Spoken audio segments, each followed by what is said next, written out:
I'm going to beat League of Legends. This episode is going to be covering AD carry, and this is the portion of the climb that's going from unranked to gold. So if you're looking to get gold and currently below that rank, this is going to help you out. So the first thing to look at here is any chances you have to damage the enemy where they don't have the opportunity to respond. And that could be either because you have the range advantage or because they're busy focusing something else. In this case, it's my support. If you notice there, the first part of that clip, I was not taking any return damage. And the other situation where that can happen is they're focusing on CS. So where this is an all-in lane, kind of on both sides, one of the big things that both lanes will be looking to do is preserve HP so that they're healthy enough to take the all-in. So both the Rel and the Rakan here are making the mistake of trying to do too much early. Usually want to preserve health for the level 3 when you get all your abilities and can, really go for the full all-in. Rel steps up here quite a bit to proc her relic stacks and ends up getting down to almost a third HP there, using both of her potions. Yunara has used hers as well, so actually all of us have used our potion at this point. So in a moment here, the enemy team is also going to go for another engage. There it is. Rel actually stuns me momentarily, but here the Yunara is chasing down my Rakan and even takes a turret shot for it. I'm avoiding the splash damage while they fail to do so. And it turns into a nice double kill. It was, kind of all leading up to that. The damage on the Rel while she procced her relic stacks, making sure to hit the enemy team while they were focusing on Rakan. It allowed me both to get some good initial damage onto them, as well as stack up my lethal tempo. And so I'm able to back here and get a BF sword to Yunara's scout slingshot. So it puts us in a great position at the start of right at the start of the lane. And this is, kind of in contrast to what I see a lot is AD carries backing off kind of the minute that the enemy engages onto their support. Kind of seems like panic a lot of the time, when in reality they're not under any threat, so they're kind of just free to hit the enemy team. Next part of the game I want to cover here is further in at around 20 minutes. So deploying onto the map, and I make a mistake here, which is I put myself in the furthest position up on the map. My team is going forward into the enemy jungle here, but they do pull back to respond to whatever this Rel is doing here. And meanwhile, I'm pushing this wave dangerously far up. And this is pretty much what normally happens is someone comes to collapse on you because you're the furthest thing up on the map. If the Aurora had played that a little better, or if the Briar ult had hit, that would be extremely dangerous for me. The only reason we ended up kind of getting away with it was because the enemy team misplayed, and my team was also here to kind of engage onto them while they were in the jungle there. So even though this was a numbers up fight for the enemy, they end up going down here. And then, I was taking some turret shots for fun, so I guess my team decided to join in, which was pretty funny. I thought I was going to get solo gold here, but I guess it goes on to, I think it's the Rakan gets the other half of it. But usually you want either your mid laner or top laner to take the forward position. They're usually they have a lot more survivability tools. A lot of AD carry is not really built for the 1v1 or for surviving being collapsed on, so it's more for playing towards your champion's strengths.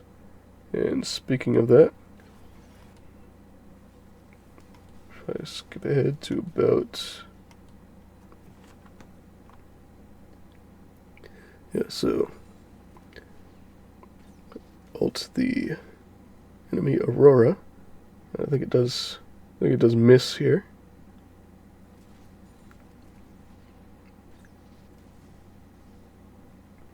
Oh, it might have hit, but just not gotten the kill or anything.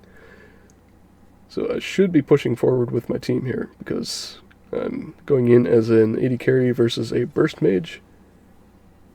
So I do not win the joust, even though she's low health. And I can't pan to it because the replay is expired. This is just a recording of it. But I actually would have had an opportunity to end the game if I had just followed my team here. There were plenty of chances for resets, and would have been able to easily take down the enemy nexus from here. But instead I kind of just ran it down into the enemy jungle. So, just another example of not playing towards the strength of the role. I've got a few clips to show as well. So, this first one is another one where the enemy team is focusing all their damage onto my support. It's kind of getting caught out here, but I'm able to get some good damage onto them. Really high value boomerang going through both of them. And the other thing to keep in mind here is Vel'Koz being a burst champion. Once his abilities are on cooldown, he's kind of done his job for the fight. So unless he can survive long enough to get a second rotation on, it kind of doesn't matter if he goes down. The exception being if there's some reset champion or something, but in this case it's Thresh Yunara, so it's kind of fine here. Another thing to mention is the Yunara has Hail of Blades here, where I have lethal tempo, and I've been able to get 3 stacks on it so far while they were fighting, and I'm still at full HP. I actually end up just E-ing nothing here, but another important point. Both of them are pretty much at the same HP, but I do shift focus here to the Yunara just because she's the damage dealer, so that if I hadn't done that I might have needed to use my barrier there, or could have potentially died as well, but that's just covering when you're allowed to hit the enemy team without taking damage in return, keystone differences, and getting your damage onto the relevant person, which is the Yunara in this case. Another concept to keep in mind here is making sure you're on the wave as much as possible. This Jinx here is kind of just going up to watch them do dragon, watch my team take dragon, and she's letting me push the wave in as a result, so she gets collapsed on by the way, and I ult, even though I probably didn't need to. And meanwhile, Jinx is losing an entire wave plus a cannon to the turret. Here's a bush cheese by a Caitlyn and a Mel. So they're a poke lane. If this was something like maybe a Nautilus and a Draven, it would be a lot more threatening, but they really don't have the follow-up to do anything more than just, get some cheesy damage off.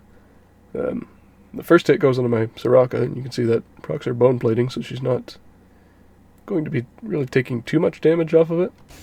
But the Caitlyn runs forward here and takes a double boomerang, ends up burning both of her summoner spells. Shortly followed by the Mel's heal. Comes out a little too late, and she ends up just kind of completely throwing the lane at level 1. Alright, up next is the promo game to gold. The account has a 77% win rate at the moment, so the gold promo game ends up being against mostly plat players. The Malphite, Kog'Maw, and Milio are all platinum, while the Zed and the LeBlanc were gold 3. So if this kind of strategy works against them, it'll work against actual gold players. A bit of context: this game, the Malphite first picked for some reason, so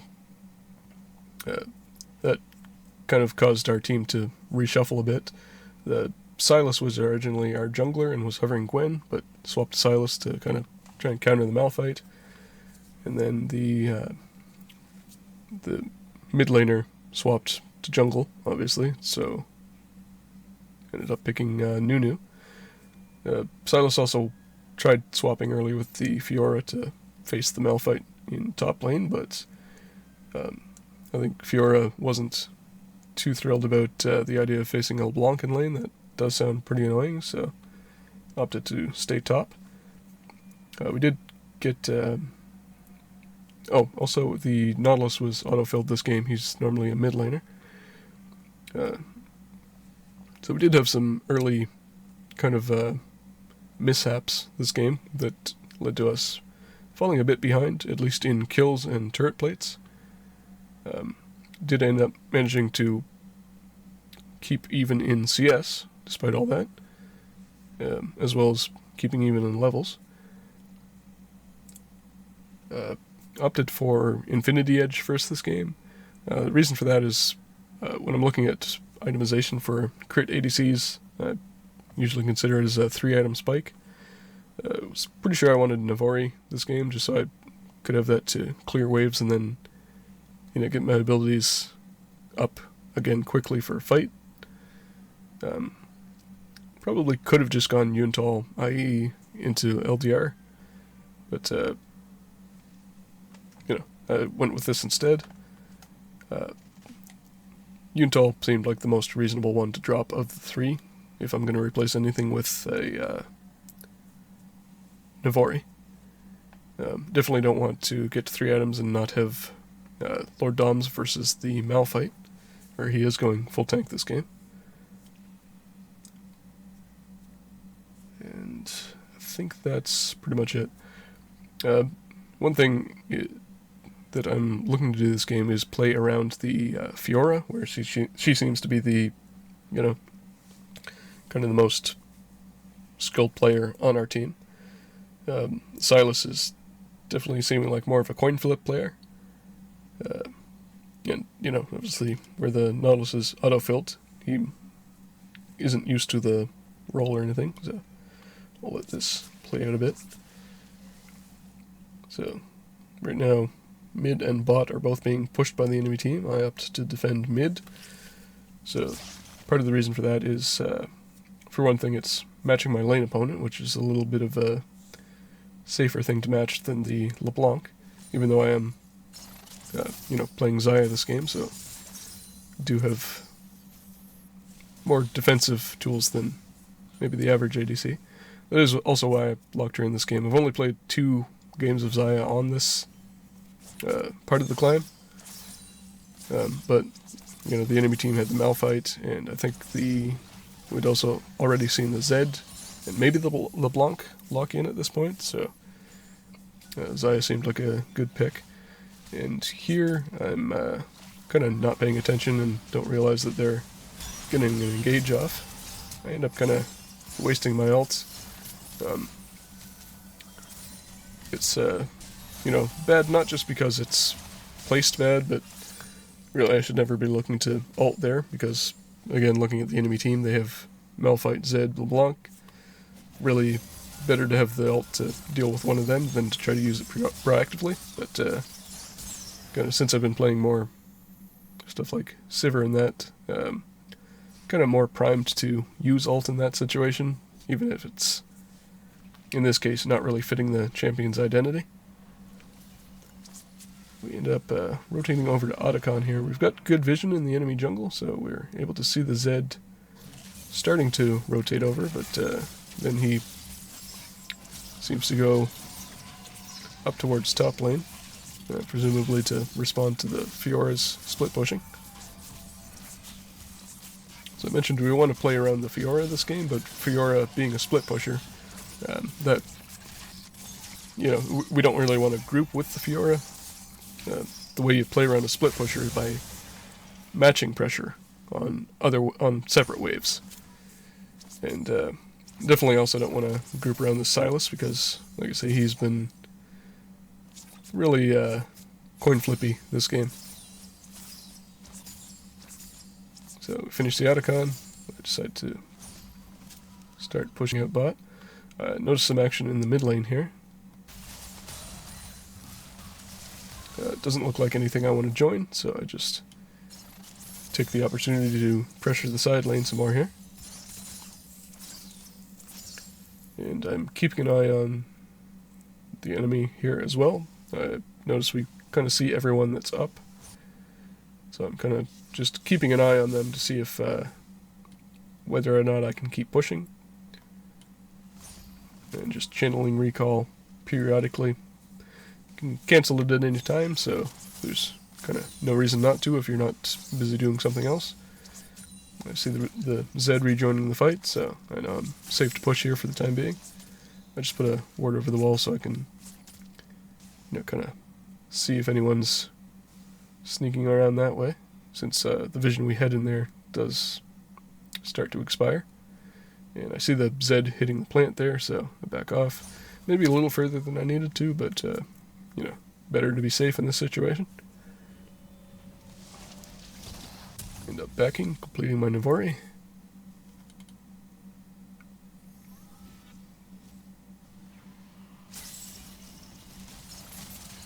And here we do kind of go for a collapse on the LeBlanc.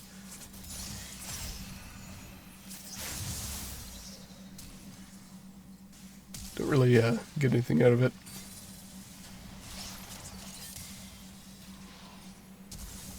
I probably could have committed harder on that, but, you know, it's a LeBlanc. She's pretty slippery to begin with. So we do manage to poke out the, or to get the LeBlanc and the Zed pretty low here, so I'm positioning here to start Dragon. But the Nunu ends up kind of overextending and getting caught in the mid lane, so we end up needing to peel off of this. If you look at the mid and bot lane waves, they're kind of already being pushed out, so where it's now a 3v4 or 3v5, we can't really move forward to contest either of those. What I should probably be doing at this point is taking some of the jungle camps, just while I wait, just to be efficient with time. It's not like Nunu's taking them where he is dead.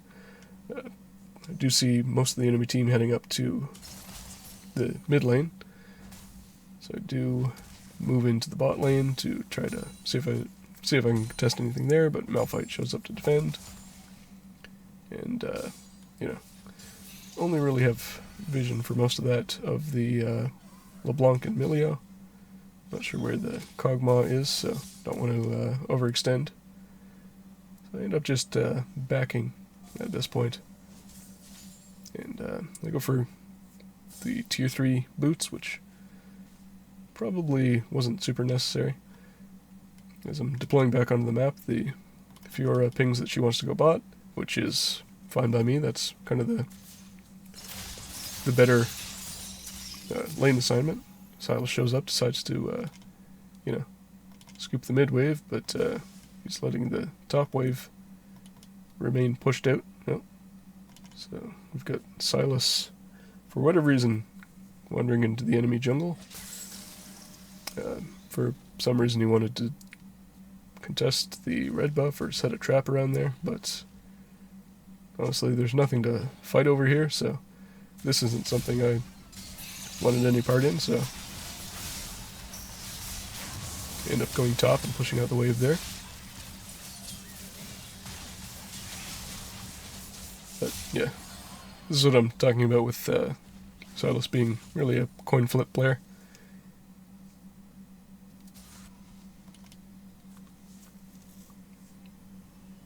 But they do start going for our mid lane turret, since I have everything up, including ults, and I'm playing an AD carry that's particularly hard to dive. I end up backing to defend here. if I was playing something like maybe a Tristana or something that takes turrets really fast, I might have opted to stay and try and pressure, but it's kind of risky either way. So here I'm going up to catch the mid-wave as high in the lane as possible, just to, just for the sake of speed. And we end up spotting 2 people on it, which, with the information that LeBlanc has bought, that enables our Fiora pretty well. So she's able to go for a pick on the Kog'Maw, who is attempting to push the wave in top. And since she's able to get that double kill, I group up with the team in the bot lane.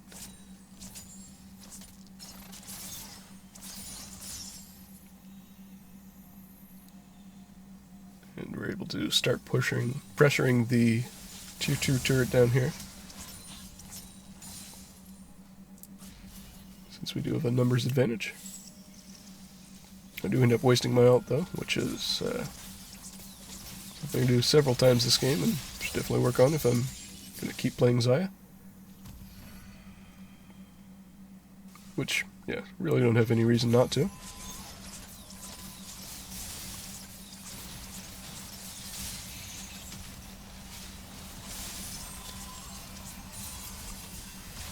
We're able to take down the turret, and yeah, Malphite completely misses his ult, but it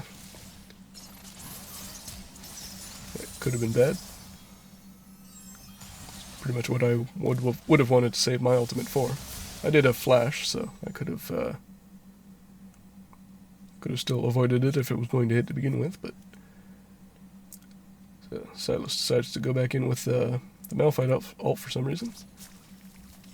And I pick up a river plant because I see the Fiora pressuring the top lane. And looking to match pressure, so blast cone back over the wall. See everyone showing up top. And so I push this in, but the Fiora is backing off now, so I back off as well, match tempo. But rather than just backing entirely, I just take the red buff. I think I do back after that. So the Silas is teleporting forward here, so we actually backing here may not have been entirely necessary. I do have a fair amount of gold, so I do want to spend that, but it does put me at quite behind, the tempo of my team. If you draw a line between them, they're all on the same line, while I'm way back here in base. So that could have ended poorly, especially with, the kind of headless chicken behavior that's been going on this game.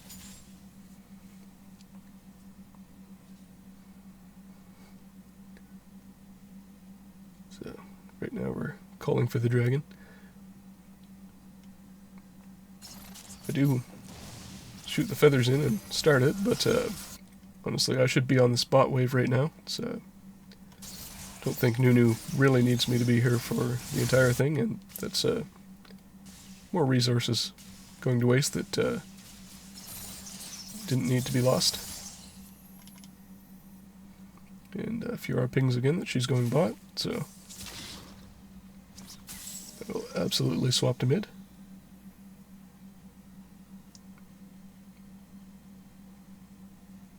And that's just giving my top laner the forward position because it's, makes way more sense. Team rotates to Baron, and I'm pushing out the mid wave just to have pressure there. And yeah, this is the Silas question mark pinging me because he doesn't really know the concept. And we get Baron, but they send 3 people up to kill the Fiora, but enemy bot lane ends up getting way too close and getting picked off, so we do come out ahead with a numbers advantage.